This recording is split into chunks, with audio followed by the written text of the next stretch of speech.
નમસ્કાર વિદ્યાર્થી મિત્રો, બાલાજી ક્લાસીસ જામનગરની આ ચેનલમાં આપનું હાર્દિક સ્વાગત છે।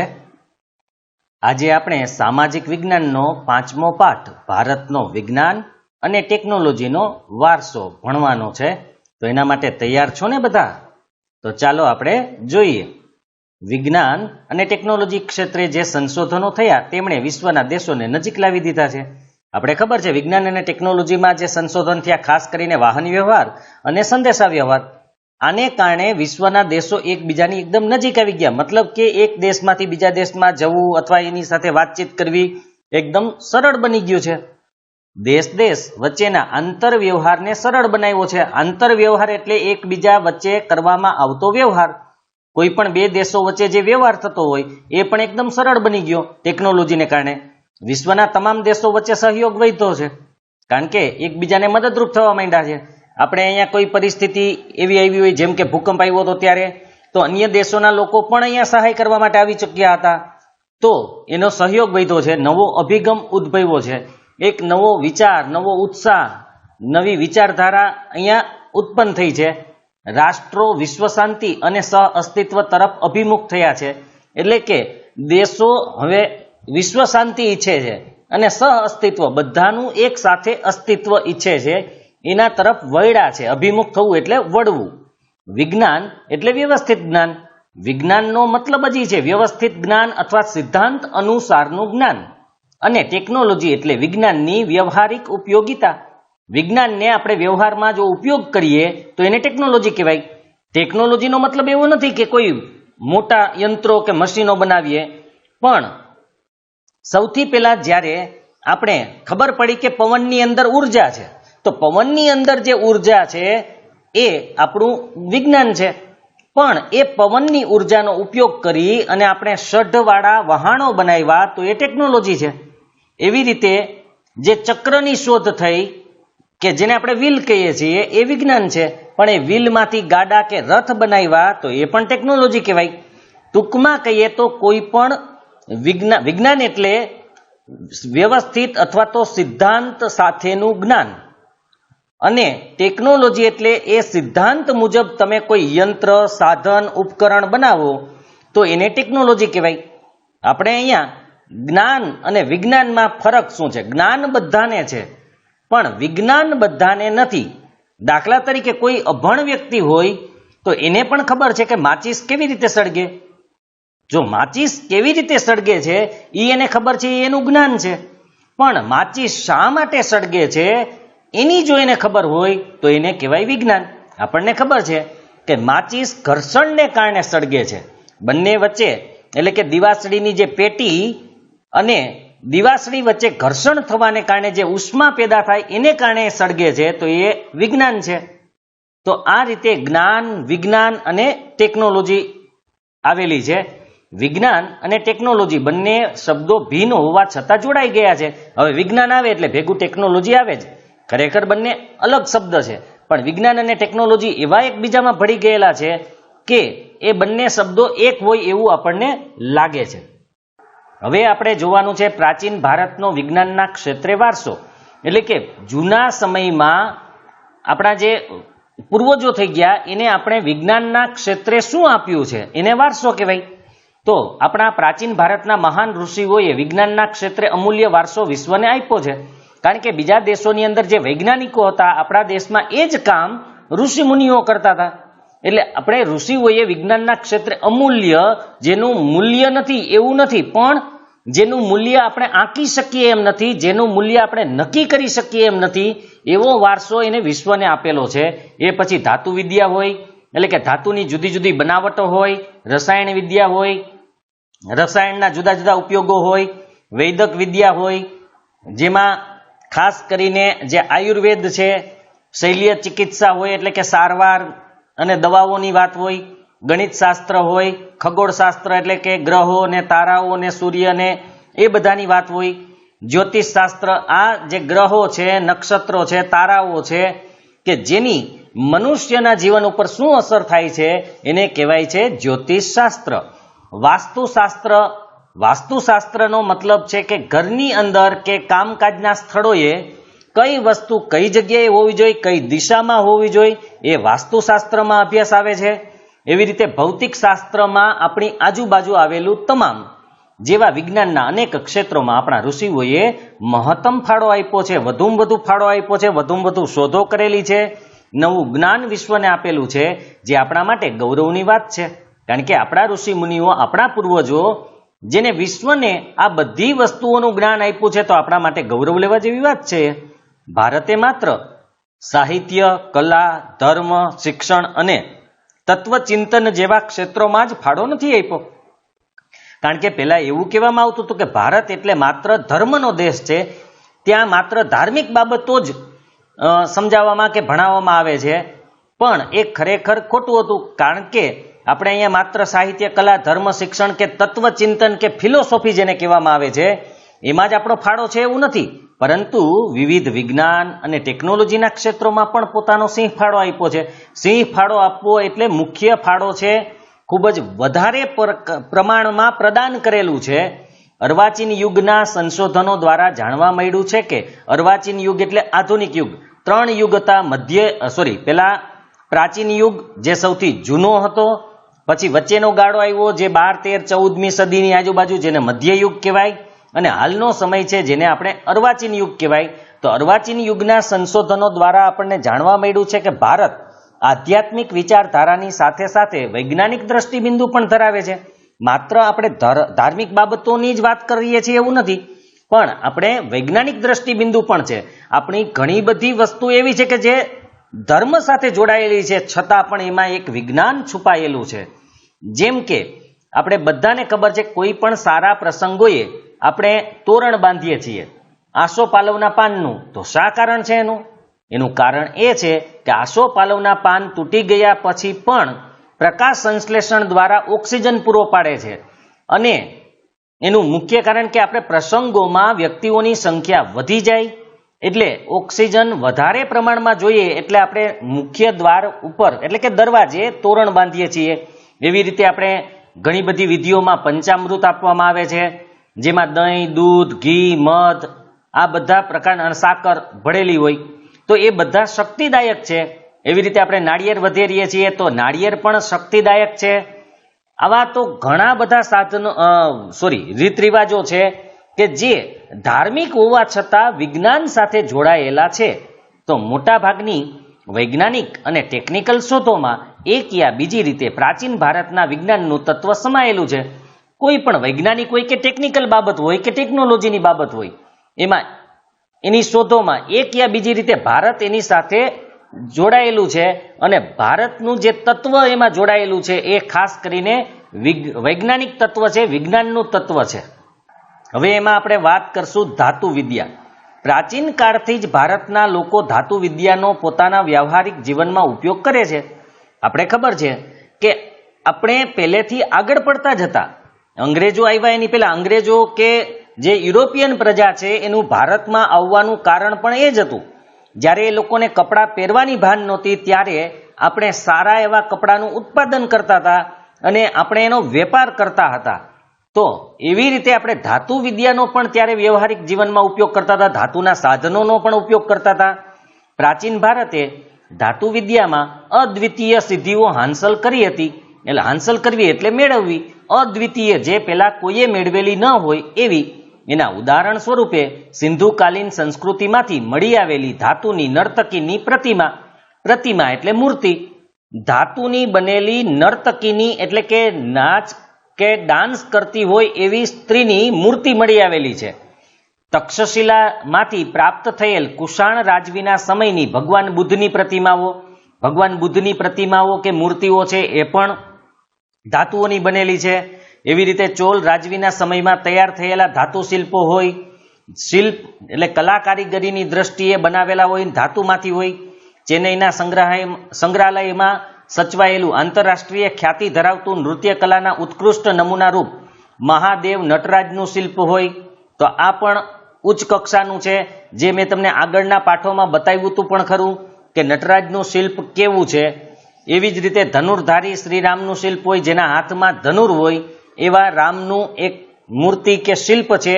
દેવદેવીઓ હોય, પશુ પક્ષી હોય, તથા સોપારી કાપવાની સુડીઓ, જે સોપારી કાપવા માટે પેલા જે સુડીઓ રાખતા હતા, પેલા મોટા ભાગના મોટી ઉંમરના જે લોકો હોય એના ખિસ્સામાં સુડી મળી આવતી હતી, તો એ સુડીમાં પણ આપણે કલા કારીગરાઈ કરતા હતા, ડિઝાઇનો કરતા હતા વગેરેને ગણાવી શકાય.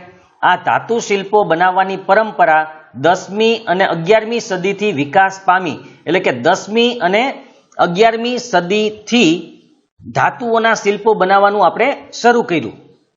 હવે આપણે વાત કરવાની છે રસાયણ વિદ્યા. તો રસાયણ શાસ્ત્ર એક પ્રયોગાત્મક વિજ્ઞાન છે, કારણ કે એમાં પ્રયોગો કરવા પડે. પ્રયોગાત્મક બે પ્રકારના વિજ્ઞાન હોય, એક સૈદ્ધાંતિક હોય જેમાં માત્ર થિયરિકલ એટલે કે થિયરીનું કે માત્ર જ્ઞાન જ આપવામાં આવેલું હોય, પણ પ્રયોગાત્મક વિજ્ઞાનમાં પ્રયોગ પણ કરવામાં આવે છે. તો રસાયણ શાસ્ત્રમાં પ્રયોગ પણ કરવામાં આવતા. આ વિદ્યા વિવિધ ખનિજો, જે આપણે ખબર છે લોખંડ હોય, તાંબુ હોય, ફોસ્ફરસ હોય, આવા બધા ખનિજો, છોડ, કૃષિ માટેના બીજ જે આપણે ખેતરોમાં વાવીએ છીએ એ બિયારણની વાત છે. વિવિધ ધાતુનું નિર્માણ કરવાનું હોય કે તેમાં પરિવર્તન એટલે કે ધાતુમાંથી કોઈ ફેરફાર કરીને અન્ય સ્વરૂપમાં બનાવવાની હોય, તથા સ્વાસ્થ્યની દ્રષ્ટિએ જરૂરી ઔષધિઓના નિર્માણમાં ઉપયોગી છે, એટલે કે આપણે દવાઓ તરીકે પણ અમુક રસાયણોનો ઉપયોગ કરતા હતા. તો અહીંયા ખનિજોમાં, છોડમાં, કૃષિ માટેના જે બીજ હોય એમાં પણ સંશોધન કરવાનું આવતું. વિવિધ ધાતુનું નિર્માણ કરવાનું હોય કે ધાતુઓમાં પરિવર્તન કરવાનું હોય. સ્વાસ્થ્યની દ્રષ્ટિએ પણ આપણે દવાઓ તરીકે રસાયણનો ઉપયોગ કરતા હતા. રસાયણ શાસ્ત્રીઓમાં નાલંદા વિદ્યાપીઠના બૌદ્ધ આચાર્ય નાગાર્જુનને ભારતીય રસાયણ શાસ્ત્રના આચાર્ય માનવામાં આવે છે, કારણ કે રસાયણ શાસ્ત્રની સૌથી પહેલી શરૂઆત નાગાર્જુને કરેલી, જે બૌદ્ધ આચાર્ય હતા અને નાલંદા વિદ્યાપીઠની અંદર એ ભણાવતા હતા. એમણે રસ રત્નાકર અને આરોગ્ય મંજરી જેવા ગ્રંથો લખ્યા છે, જેની અંદર ખાસ કરીને રસાયણ વિજ્ઞાનની વાત છે અને ઔષધિઓની વાત છે. આરોગ્ય મંજરી કે કયા પ્રકારનું રસાયણ કયા પ્રકારના રોગમાં લેવામાં આવે છે અને એનાથી આપણને સારું થઈ શકે છે, તો એની વાત એમાં કરેલી છે. આચાર્ય નાગાર્જુને વનસ્પતિ ઔષધિઓની સાથે સાથે રસાયણ ઔષધો વાપરવાની પણ ભલામણ કરી હતી, જેને આપણે દવાઓ કહી શકીએ. અત્યારે પહેલા આપણે ત્યાં મોટે ભાગે શેનો ઉપયોગ થતો હતો કે આયુર્વેદનો, એટલે કે ઔષધિઓનો, વનસ્પતિની ઔષધિઓનો ઉપયોગ થતો હતો. પણ આચાર્ય જે નાગાર્જુન હતા એને કીધું કે વનસ્પતિની ઔષધિઓ તો તમે લો, પણ સાથે સાથે રસાયણની ઔષધિઓ પણ તમે વાપરો, એનો પણ તમે ઉપયોગ કરો.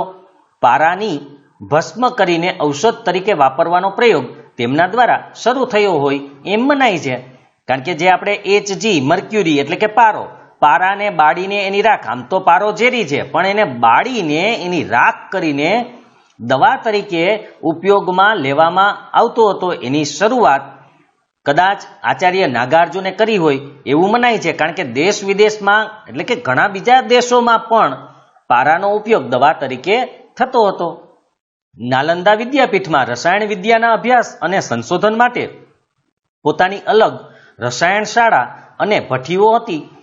ત્યાં તમે જોઈ શકો છો કેટલું આપણું વિજ્ઞાન આગળ પડતું હશે કે નાલંદા વિદ્યાપીઠની અંદર રસાયણ એટલે કે કેમિસ્ટ્રી જેને કહેવાય છે એના અભ્યાસ અને એના સંશોધન માટે એક અલગ રસાયણ શાળા, જેને આપણે લેબોરેટરી કહી શકીએ, અને ભઠ્ઠીઓ, કારણ કે કોઈ પણ વસ્તુને ગરમ કરવી, એનો સ્વરૂપ બદલવા માટે તો એના માટે ભઠ્ઠીઓ પણ હતી એ સમયમાં પણ. એટલે તો દેશ વિદેશથી નાલંદા વિદ્યાપીઠમાં ભણવા માટે વિદ્યાર્થીઓ આવતા હતા, જે આપણે ચોથા પાઠમાં જોયું.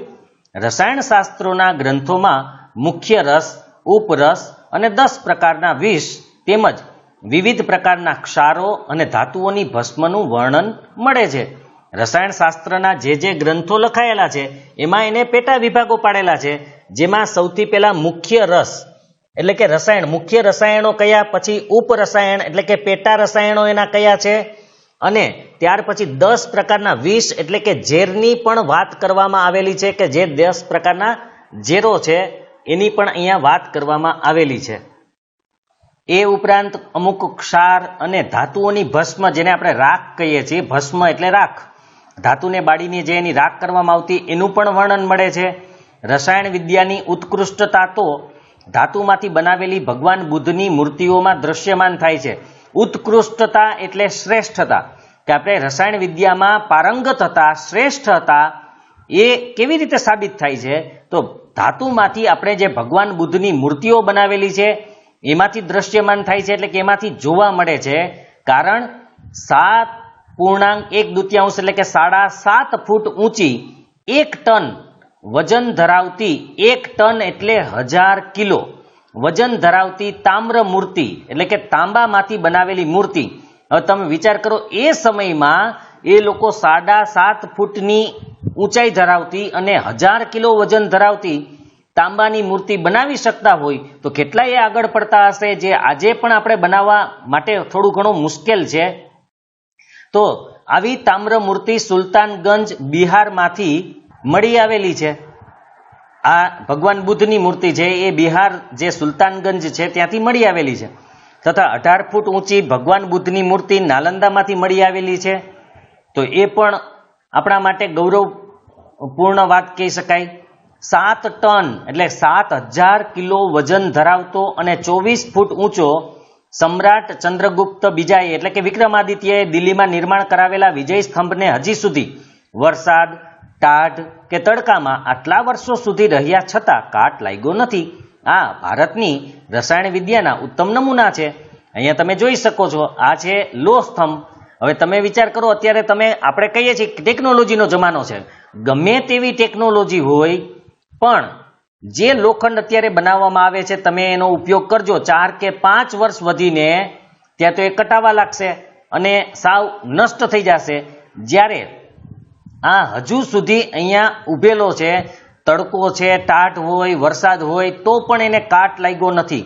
પહેલાના સમયમાં એવું કહેવાય છે કે લોખંડને ચામડાના ટુકડાઓ સાથે ગરમ કરવામાં આવતો, જેથી ચામડાના ટુકડાની અંદર જે કાર્બન હોય એ કાર્બન એની સાથે સંયોજાઈ જાય, પ્રક્રિયા કરી લે, જેને કારણે લોખંડ લાંબો સમય સુધી કટાતું નહોતું. તો આ આપણા માટે આ પણ એક સારી બાબત કહી શકાય કે આવો લોહ સ્તંભ આપણી પાસે છે, આટલો વજન ધરાવતો છે, આટલી ઊંચાઈ ધરાવતો છે અને છતાં પણ ખુલ્લો હોવા છતાં એમાં કાટ લાગતો નથી. એવી જ રીતે વૈદક વિદ્યા, શલ્ય ચિકિત્સા, આ આરોગ્યના ક્ષેત્રની વાત છે કે એમાં આરોગ્ય ક્ષેત્રે કેવી કેવી ક્રિયાઓ કરવામાં આવતી હતી. પ્રાચીન સમયથી ભારતે વૈદક વિદ્યા અને શલ્ય ચિકિત્સા ક્ષેત્રે અદ્ભુત સિદ્ધિ પ્રાપ્ત કરેલી છે. શલ્ય ચિકિત્સા અહીંયા ઓપરેશન કહી શકીએ આપણે. તો એ વૈદક વિદ્યામાં એટલે કે જે આપણે નિદાન કરવાનું હોય, દવા આપવાની હોય, ઓપરેશન કરવાના હોય તો એમાં પણ આપણે આગળ પડતા હતા. ભારતીય વૈદક શાસ્ત્રના મહાન પ્રણેતાનો મતલબ છે શરૂઆત કરનાર. તો વૈદક વિદ્યાની કે જે આયુર્વેદ કહી શકીએ આપણે કે દવાઓની શરૂઆત કરનાર કોણ હતા? તો એક હતા મહર્ષિ ચરક અને બીજા હતા મહર્ષિ સુશ્રુત. તથા વાઘભટ્ટે પોતાના સંશોધનોથી વૈદક શાસ્ત્રના ઉચ્ચતમ શિખરો સર કર્યા છે. કારણ કે ઉચ્ચતમ એટલે શ્રેષ્ઠ દવાઓ, શ્રેષ્ઠ એની પદ્ધતિઓ હતી જે અન્ય કોઈ દેશમાં જોવા મળતી ન હતી. એવી રીત અહીંયા વિકસાવવામાં આવેલી હતી. તમે અહીંયા બાજુમાં મહર્ષિ ચરકની આકૃતિ જોઈ શકો છો. આ એ દવાઓ બનાવવા માટે યુઝ કરતા હતા, ઉપયોગ કરતા હતા. મહર્ષિ ચરકે ચરક સંહિતા, આ એના ગ્રંથનું નામ છે. મહર્ષિ ચરકે ચરક સંહિતા નામનો ગ્રંથ લખેલો હતો. તો એ નામના ગ્રંથમાં 2000 ઉપરાંત વનસ્પતિ ઔષધિઓનું વર્ણન કર્યું છે. એટલે કે 2000 જાતની વનસ્પતિઓ છે કે જે દવા તરીકે વાપરી શકીએ છીએ આપણે. મહર્ષિ સુશ્રુત સંહિતામાં શલ્ય ચિકિત્સા એટલે કે વાઢકાપ, જેને આપણે ઓપરેશન કહીએ છીએ, વાઢકાપ એટલે ઓપરેશન. તો વાઢકાપ વિદ્યા એટલે કે શસ્ત્રક્રિયા એટલે કે ઓપરેશનના એવા ધારદાર સાધનોનો ઉલ્લેખ કર્યો હતો કે જે માથાના વાળને ઊભા ચીરીને 2 ભાગ કરી શકતા હતા.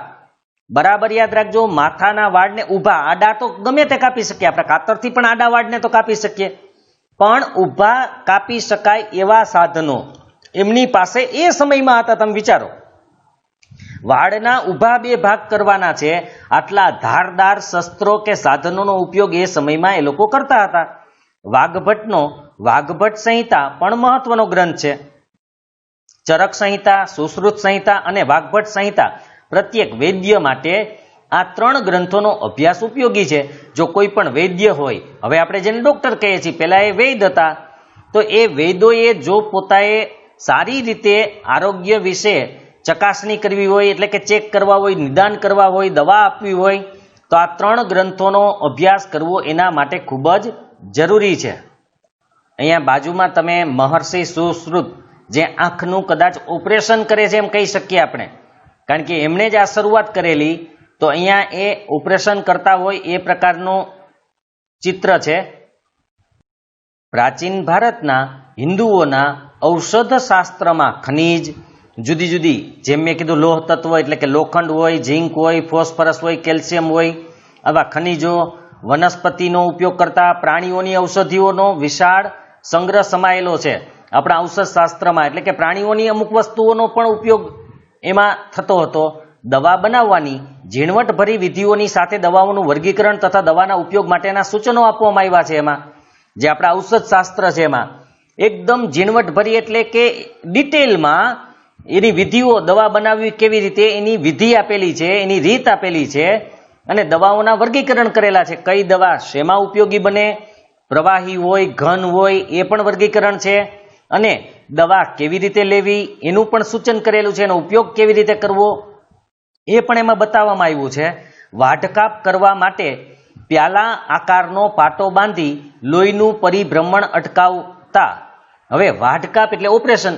અત્યારે આપણે ખબર છે ઓપરેશન કરતા હોય તો એક બાજુથી બ્લડ એટલે કે લોહી ચડાવવાનું શરૂ કરી દે, પણ એ સમયમાં આવી વ્યવસ્થા નહોતી. તો જો ઓપરેશન વખતે લોહી નીકળી જાય તો માણસ તો આપોઆપ મૃત્યુ પામે. તો એ લોહી વહેતું અટકાવવા માટે એ લોકો પ્યાલા આકારનો પાટો બાંધી દેતા. એટલે કે આવો જે ઉપસેલા જેવો ભાગ હોય એવો પાટો આમ ફિક્સ કરી દેતા, જેથી આપણે આમ સ્નાયુ સાથે એકદમ જકડાઈ જાય સ્નાયુ એમાં.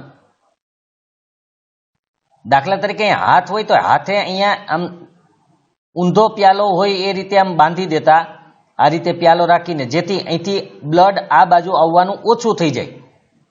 આપણે જેમ ઘણી વખત સાપ કે એવું કંઈ કરડી જાય તો દોરી બાંધી દઈએ છીએ, કારણ કે લોહીનું પરિભ્રમણ અટકી જાય, જેથી લોહીમાં જે ઝેર ભળેલું છે એ શરીરમાં ફેલાતું અટકી જાય. એવી રીતે પ્યાલો બાંધી અને લોહીને અટકાવી દેતા હતા. પેઢું, મૂત્રાશય, સારણગાંઠ, મોતિયો, પથરી, હરસ, ભાંગેલા હાડકાને બેસાડવા, શરીરમાં ઘૂસી ગયેલા પદાર્થોને બહાર કાઢવાની તમામ બાબતોમાં ભારતીયોની નિપુણતા હતી. ત્યારે પણ તમે જોઈ શકો છો પેઢું. હવે પેઢાના 2 અર્થ થાય. એક આપણા પેટની નીચેના ભાગે પણ પેઢું કહી શકાય, એક આપણા મોઢાની અંદર જે દાંત ચોટેલા હોય એ પણ પેઢું છે. મૂત્રાશય એટલે કિડની, સારણગાંઠ જે પુરુષોને થાય અમુક ઉંમર થાય ત્યારે, પછી આંખમાં મોતિયો આવે, આપણા મૂત્રાશયની અંદર હોય, કિડનીની અંદર પથરી હોય તો એના પણ ઓપરેશન કરતા હતા. પછી હરસ જેવા રોગ હોય તો એના પણ, ભાંગેલા હાડકાને બેસાડવા, જોડી દેવા, જે આપણે હાથ પગના હાડકા ભાંગી જતા હોય તો આપણે પ્લાસ્ટર લગાવીએ એવી રીતે એ લોકો પટ્ટીઓથી એને જોડી દેતા હતા.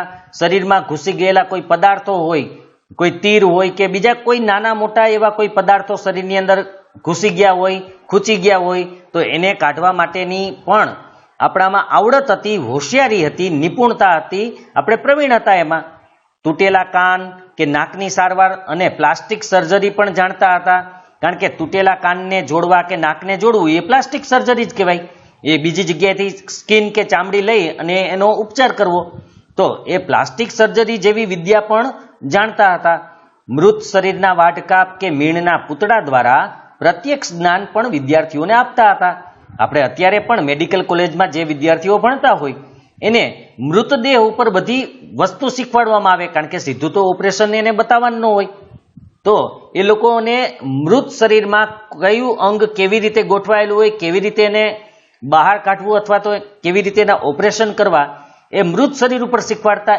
એવી જ રીતે જૂના સમયની અંદર પણ કાં મૃત શરીરમાં શીખવાડવામાં આવતું અથવા તો માણસના જેવું જ મીણનું પૂતળું બનાવતા, એવી રીતે એની અંદર અંગો મૂકતા અને પછી એનું પ્રત્યક્ષ સીધું જ જ્ઞાન આપવામાં આવતું હતું, એટલે કે પ્રેક્ટિકલ કરીને એને શીખવાડવામાં આવતું હતું. પ્રસૂતિ વખતના જોખમી ઓપરેશનો કરતા. પ્રસૂતિ એટલે કે જ્યારે સુવાવડાવવાની હોય, સ્ત્રી બાળકને જન્મ આપવાની હોય ત્યારે કદાચ બાળકનો જન્મ આસાન ન થાય, જેને આપણે સિઝેરિયન કહીએ છીએ, તો એવા જોખમી ઓપરેશનો પણ કરી શકતા હતા. તેઓ સ્ત્રી તથા બાળ રોગોના નિષ્ણાંત પણ હતા. એટલે આપણે જેમ અત્યારે સ્ત્રીઓ માટે અલગ ડોક્ટર હોય, બાળકો માટે હોય, તો એવા એની અંદર પણ એવો નિષ્ણાંત હતા, એના જાણકાર હતા. રોગોના કારણો કે શેને કારણે રોગ થયો છે કે શેને કારણે રોગ થાય છે, તો રોગોના કારણો, એના ચિહ્નોનું વર્ગીકરણ કરી, એના ચિહ્ન, લક્ષણ જેને આપણે કહીએ છીએ. આપણે ડોક્ટર પાસે જઈએ ત્યારે આપણે ડોક્ટર પૂછતા હોય તમને શું થાય છે, તો આપણે જે થતું હોય એ આપણે એને કહીએ એટલે એ એના લક્ષણો જાણે છે અને લક્ષણ ઉપરથી નક્કી કરે કે કયો રોગ છે. તો એના ચિહ્નોનું વર્ગીકરણ કે કયા લક્ષણો કે કયા ચિહ્નો હોય તો કયો રોગ હોય, એનું નિદાન કરી રોગ મટ્યા પછી પાડવાની પરેજી પણ આપતા હતા. એનું નિદાન પણ કરી શકતા હતા, રોગ મટવા માટે દવા પણ આપતા હતા. અને રોગ મટી જાય તો પણ અમુક સમય સુધી શું કાળજી લેવાની, પરેજી પાડવી એટલે કઈ વસ્તુ ખાવાની, કઈ વસ્તુ નહીં ખાવાની, શું કરવાનું, શું નહીં કરવાનું, એની પણ એ લોકો માહિતી આપતા હતા એ સમયે. તો આપણે જોઈ શકીએ છીએ કે આપણું જે પ્રાચીન આરોગ્ય ક્ષેત્રનું વિજ્ઞાન છે એ કેટલું આગળ પડતું હતું. માત્ર મનુષ્ય માટે જ હતું એવું નથી, પણ પ્રાણીઓ માટે પણ હતું. પ્રાચીન ભારતમાં પ્રાણી રોગોના શાસ્ત્રોનો પણ વિકાસ થયો હતો, કારણ કે પ્રાણીઓની સંખ્યા વધારે હતી. રાજા રજવાડાઓ પાસે હાથી, ઘોડા, ઊંટ આવા બધા હતા. તો એને કારણે પ્રાણીઓના જે રોગો હોય એના માટે પણ શાસ્ત્રો વિકસેલા, એનામાં પણ સંશોધનો થયેલા, એના માટેની દવાઓ પણ બનાવવામાં આવતી હતી. અશ્વ એટલે ઘોડા તથા હસ્તી એટલે હાથીના રોગો પર ગ્રંથો લખાયા હતા. ઘોડાને કેવા કેવા રોગો થાય, એનો ઈલાજ કેમ કરી શકાય, એવી જ રીતે હાથીના રોગોને એનો ઈલાજ કેમ કરી શકાય, એના માટે એ લોકોએ ગ્રંથો લખેલા, આખા બુક લખેલી. એમાં હસ્તી આયુર્વેદ એટલે હાથી માટેનું આયુર્વેદ, એની દવાઓ, તથા શાલિહોત્રનું અશ્વશાસ્ત્ર જે ઘોડાઓ માટે હતું એ ખૂબ જ પ્રખ્યાત છે. આ પણ તમારે યાદ રાખવાનું છે. ટૂંકા પ્રશ્નોને એના માટે વૈદક શાસ્ત્રના વિદ્વાન વાઘભટ્ટે નિદાન ક્ષેત્રે અષ્ટાંગ હૃદય જેવા ગ્રંથો લખી મહત્વનો ફાળો આપ્યો હતો. નિદાન ક્ષેત્રે એટલે કયો રોગ થયો છે એ લક્ષણો ઉપરથી પારખી શકાય, એટલા માટે એને અષ્ટાંગ હૃદય નામનો ગ્રંથ લખ્યો હતો કે જેથી બાકીના લોકો પણ જાણી શકે કે કયો રોગ થયેલો છે અને એનો ઉપચાર કેવી રીતે કરી શકાય, એનું નિદાન પાક્કું થાય તો તમે દવા યોગ્ય રીતે કરી શકો. તો એ નિદાન કરવા માટે અષ્ટાંગ હૃદય નામનો ગ્રંથ લખ્યો હતો. હવે આપણે વાત કરવાની છે ગણિત શાસ્ત્ર. તો જે ગણિતથી આખી દુનિયાનો વ્યવહાર ચાલે છે તે ગણિત શાસ્ત્ર ક્ષેત્રે અગત્યની શોધો ભારતમાં થયેલી ગણવામાં આવે છે. કારણ કે ગણિત વગર તો આપણો વ્યવહાર થઈ જ ન શકે. વેપાર કેવી રીતે થઈ શકે, બીજા વ્યવહારો કેવી રીતે થઈ શકે? તો જે ગણિતથી આખી દુનિયાનો વ્યવહાર ચાલે છે એ ગણિત શાસ્ત્રમાં જે મુખ્ય શોધો છે, મુખ્ય વસ્તુઓ છે એ આપણે અહીંયા શોધેલી. ભારતે દુનિયાને શૂન્યની શોધ, શૂન્ય આપણે જ આપેલું છે. આપણે ખબર છે આર્યભટ્ટે શૂન્યની શોધ કરી હતી. શૂન્ય વગર તમે વિચારો કેવી રીતે આંકડાઓ લખી શકીએ, કેવી રીતે હિસાબ કરી શકીએ? શૂન્ય ન હોય તો કંઈ ન હોય. તો ભારતે દુનિયાને શૂન્યની શોધ આપી. તમારે આ પ્રશ્ન પણ પૂછાય કે ગણિત શાસ્ત્રમાં કઈ કઈ શોધો થઈ હતી અથવા આર્યભટ્ટે કઈ કઈ શોધો કરેલી, તો આ ધ્યાનમાં રાખવાનું છે. મેં તમને આઈએમપી પ્રશ્નો આપેલા જ છે, આગળ એક વિડીયો બનાવીને, જે લોકોએ ન જોયો હોય જોઈ લેજો અને એ મુજબ તૈયારીઓ શરૂ કરી દેજો. તો ભારતે દુનિયાને શૂન્યની શોધ, દશાંશ પદ્ધતિ જે આપણે પોઈન્ટ મૂકવાની સિસ્ટમ છે, દશાંશ પદ્ધતિ એ આપણે આપેલી છે. એવી રીતે બીજગણિત. બીજગણિત કોને કહેવાય? તો જે આપણે બહુપદી ભણીએ છીએ, ત્યાર પછી દ્વિચલ સુરેખ સમીકરણ, દ્વિઘાત સમીકરણ, તો આવા જે ગણિતની શાખાઓ છે એને બીજગણિત કહેવામાં આવે છે. ગણિતમાં જેમ ભૂમિતિ હોય, પછી અંક ગણિત એટલે કે આંકડા શાસ્ત્ર હોય, તો એવી રીતે ત્રિકોણમિતિ અન્ય ગણિત છે, તો એવી રીતે બીજગણિત હોય છે. બોધાયનનો પ્રમેય, બોધાયન આપણે જેમ પાયથાગોરસના પ્રમેય ભણીએ છીએ એમ બોધાયને પણ પ્રમેય આપેલો હતો. પછી રેખા ગણિત હોય જે ભૂમિતિનો એક ભાગ છે, અને વૈદિક ગણિત જેવી શોધો આપી. વૈદિક ગણિતમાં ઘણી બધી રીતો, શૈલી આપેલી હોય છે, તમે સરળતાથી હિસાબો કરી શકો છો. તો એ વૈદિક ગણિતની શોધ પણ આપણે જ કરેલી છે. એના પુસ્તકો પણ બહાર મળે છે, તમે એ જુઓ તો તમે થોડું સમજવું અઘરું લાગે, પણ એમાં રીત છે એકદમ સરળ હોય છે.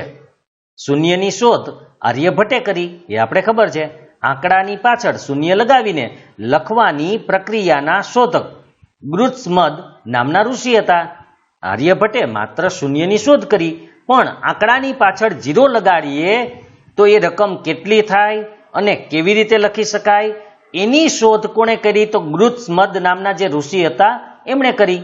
પ્રાચીન ભારતના ગણિતજ્ઞોએ, ગણિતજ્ઞ એટલે ગણિતના જાણકાર, એને એકની પાછળ 53 શૂન્ય મૂકવાથી બનતી સંખ્યાઓના નામ નિર્ધારિત કર્યા કે એકની પાછળ 1 0 મૂકીએ તો શું કહેવાય, 2 0 મૂકીએ, 3 0 મૂકીએ, 4 0 મૂકીએ, આવી રીતે 53 0 મૂકીએ તો જે સંખ્યા બને એ સંખ્યાઓના નામ એમણે નિર્ધારિત કર્યા હતા, નક્કી કર્યા હતા. જેમ કે 1000 હોય તો એને સહસ્ત્ર કહેતા હતા, 10,000 હોય તો એને આયુત કહેતા હતા, એવી રીતે લાખ હોય તો એને લક્ષ કહેતા હતા, પછી 10 લાખ હોય તો પ્રયુત કહેતા હતા, આવી રીતે કરોડ હોય તો એને કોટી કહેતા હતા. આવી રીતે એ 53 શૂન્ય સુધીની જે સંખ્યાઓ છે એના નામ નિર્ધારિત એમણે કરેલા હતા. મોહેન્જો-દડો અને હડપ્પાના અવશેષોમાં તોલમાપના સાધનોમાં દશાંશ પદ્ધતિ જોવા મળી છે. તો આપણે એક અગત્યની બાબત કહી શકીએ કે જે આપણી જૂની સંસ્કૃતિ છે એની અંદર જે જોખવાના, તોલવાના, માપવાના જે સાધનો હોય એ દશાંશ પદ્ધતિ એટલે કે પોઈન્ટ ઉપર કામ કરતા હતા. તો એ પણ એક અગત્યની બાબત આપણા માટે છે. ભાસ્કરાચાર્યે ઈસવીસન 1150માં લીલાવતી ગણિત અને બીજ ગણિત નામના ગ્રંથો લખ્યા. મને જ્યાં સુધી યાદ છે ત્યાં સુધી કે ભાસ્કરાચાર્યની જે દીકરી હતા એ નાનપણમાં જ વિધવા થઈ ગયેલા. આપણે ખબર છે કે પહેલાના સમયમાં નાનપણમાં જ સગાઈ થઈ જતી અને જો એમનો પતિ મૃત્યુ પામે તો એને આજીવન વિધવા રહેવું પડતું હતું. તો એના પુત્રી છે એ નાનપણથી જ વિધવા હતા અને એમની સાથે રહેતા હતા. એમનું નામ લીલા હતું, એના ઉપરથી લીલાવતી ગણિત રાખવામાં આવેલ છે. એક વખતની એક ઘટના છે કે ભાસ્કરાચાર્ય હંમેશા ગ્રંથો લખવામાં એકદમ તલ્લીન થયેલા હોય, એકદમ એમાં લીન થઈ ગયા હોય. હવે એને કોઈ વખતે એની દીકરી બોલાવે તો એનું ધ્યાન પણ ન હોય. તો એક વખત એની દીકરીએ વિચાર્યું કે ખરેખર એના પિતાજી છે એ તલ્લીન થયેલા છે કે કંઈ બીજું છે. તો એને શું કર્યું કે ખાવાનું આપે ને તો એનું ધ્યાન ન હોય, એમનું ખાઈ લેતા હોય છે. એટલે એક વખત એની દીકરીએ એના ખાવાની અંદર થોડીક ધૂળ નાખી દીધી અને ભાસ્કરાચાર્યને આપી દીધી. ભાસ્કરાચાર્ય તો જોયા વિના એ તો પોતાના વિચારોમાં મગ્ન હતા, તલ્લીન હતા અને ખાવા માંડ્યા.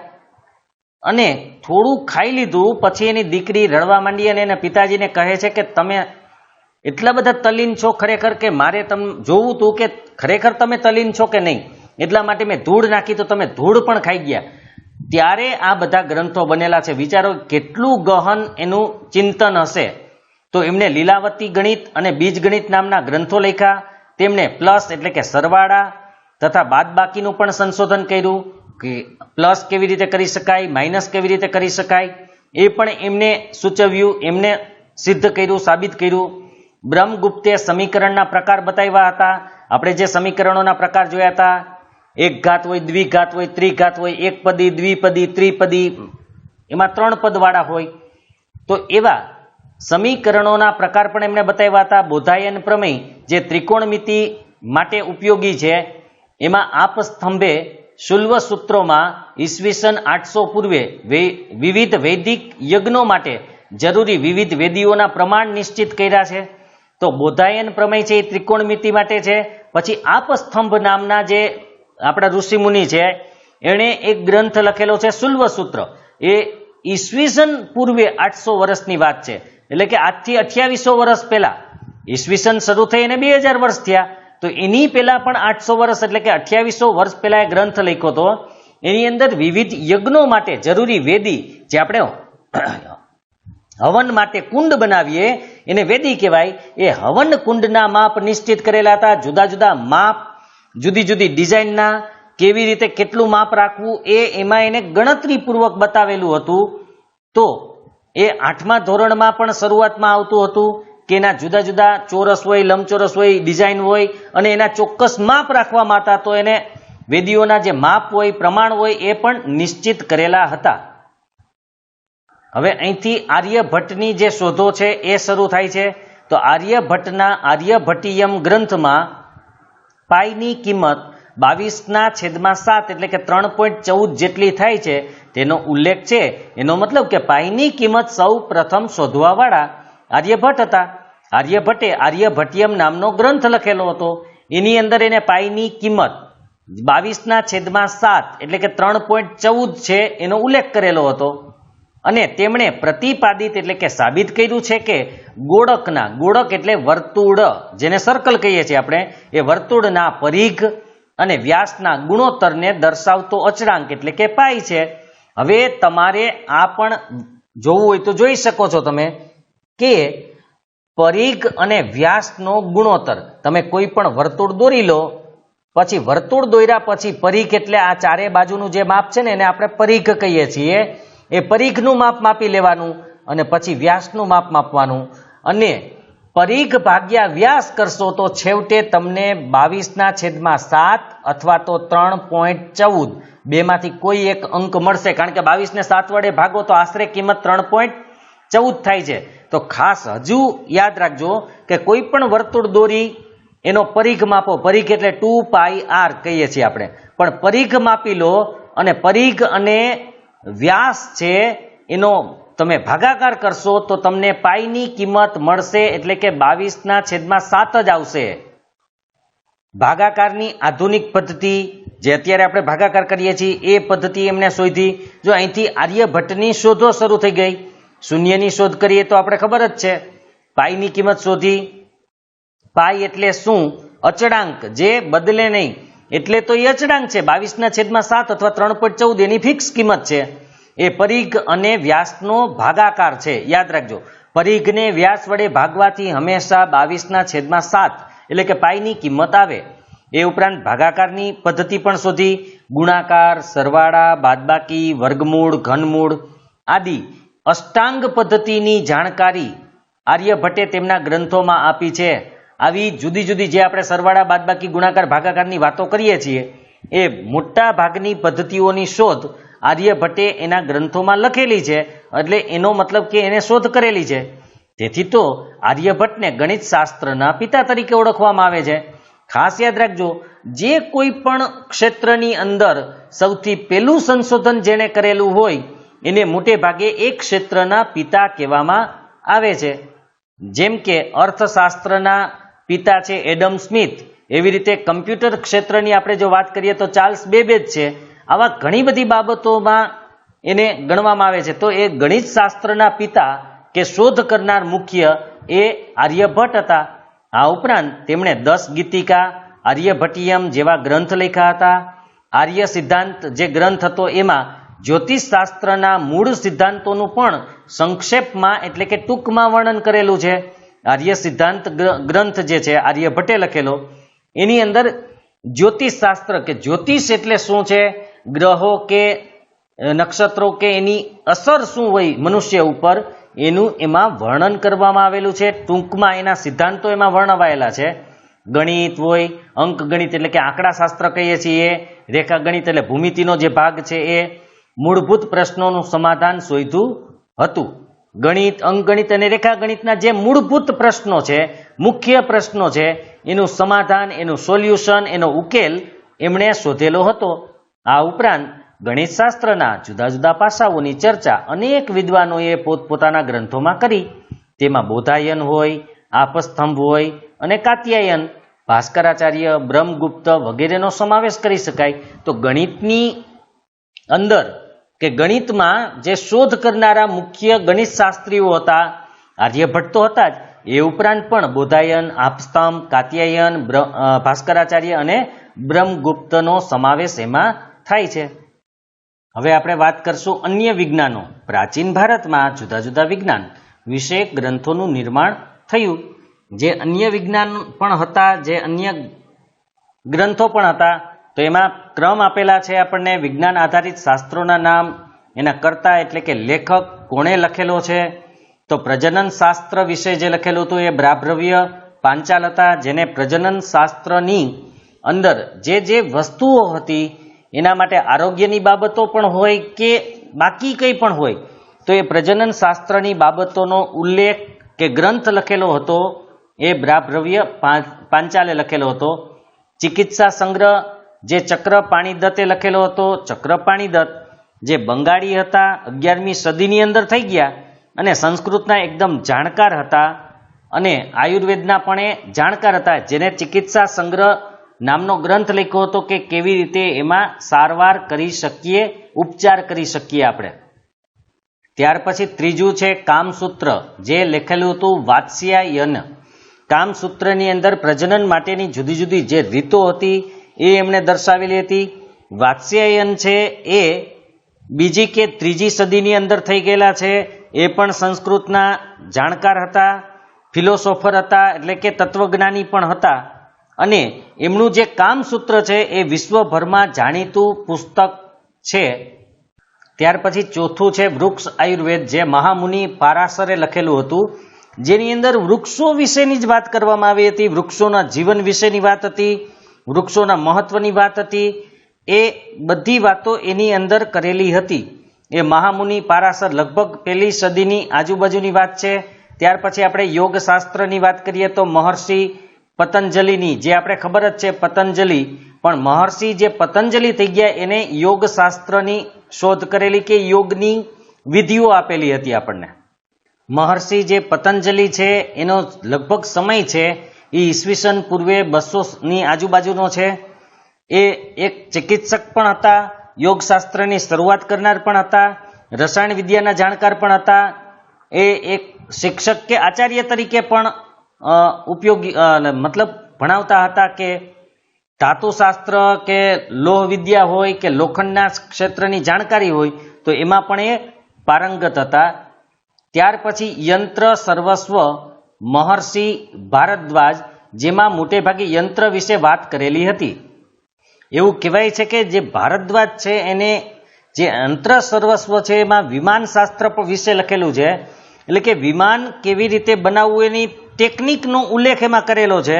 અને અત્યારે આધુનિક યુગમાં એનો ઉપયોગ થાય છે એવું આપણે કહી શકીએ. ત્યાર પછી કાલગણના હતું, એ શકમુનિ દ્વારા હતું. કાલગણના એટલે કે સમયની જે ગણતરી કરવામાં આવતી હતી જુદી જુદી રીતે, સમયને કેવી રીતે ગણવો, જે પ્રાચીન સંસ્કૃતમાં આપણે ગણતરી કરીએ છીએ તો એ શરૂઆત છે એ શકમુનિ દ્વારા કરવામાં આવેલી હતી.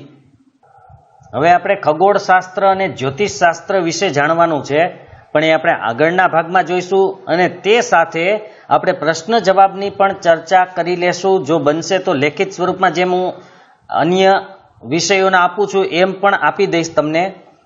તો આપણે આગળના ભાગમાં ખગોળશાસ્ત્ર અને જ્યોતિષશાસ્ત્ર જોઈશું.